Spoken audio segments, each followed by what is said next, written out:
Another warning to Iran. Gianna Gelosi, Fox News. The Trump administration says it's ready to strike Iran again if Tehran refuses to budge on its nuclear program. Fox's Jeff Paul has the latest from Dubai. Countries here in the Gulf, like the UAE, find themselves at a bit of a standstill. They were able to convince the U.S. to hold off on that planned attack of Iran in favor of negotiations. But if a deal isn't somehow struck, President Trump says that he has ordered the U.S. forces to be on standby and to be ready to respond. He says Iran now has essentially 2 or 3 days to reach a deal to end this war. In response, Iran has issued a new warning, saying, quote, if the aggression against Iran is repeated, the regional war that was promised will this time go beyond the borders of the region, and you will be dealt crushing blows in places you do not expect. Meantime, crypto experts claim that foreign adversaries like Iran are using digital assets to evade sanctions and funnel money back to bad actors.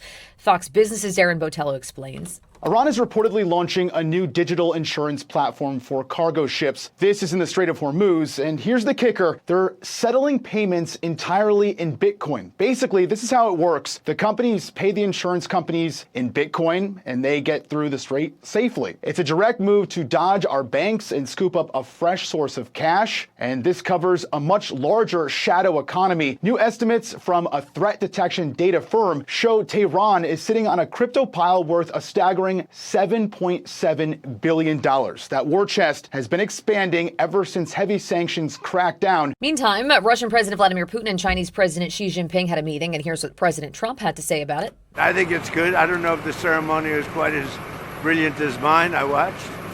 I think we topped them. Good team. But no, I get along with Putin. I get along with Xi.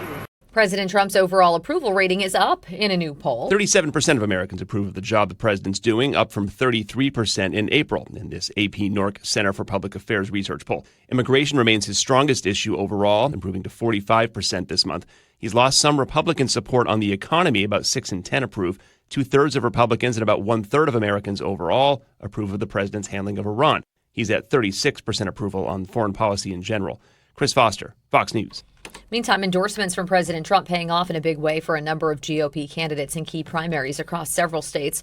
Fox's Madeline Rivera has a breakdown of the results. Former Navy SEAL Ed Galrine defeated Congressman Thomas Massie in his primary in Kentucky. The race in the state's 4th congressional district was a test of the president's power. He had endorsed Galrine and criticized Massie as an unreliable congressman after he broke with the president on several issues like the Epstein files and the Middle East. Another Trump-backed candidate, Congressman Andy Barr, won the GOP Senate primary in Kentucky. Barr is the heavy favorite to replace Senator Mitch McConnell. Meantime, we'll likely have to wait 1 more month to get definitive results in some races in Georgia. Congressman Mike Collins and Derek Dooley will face each other again in a runoff on June 16th. Neither one claimed 50% of the vote. I'm Gianna Gelosi. This is Fox News.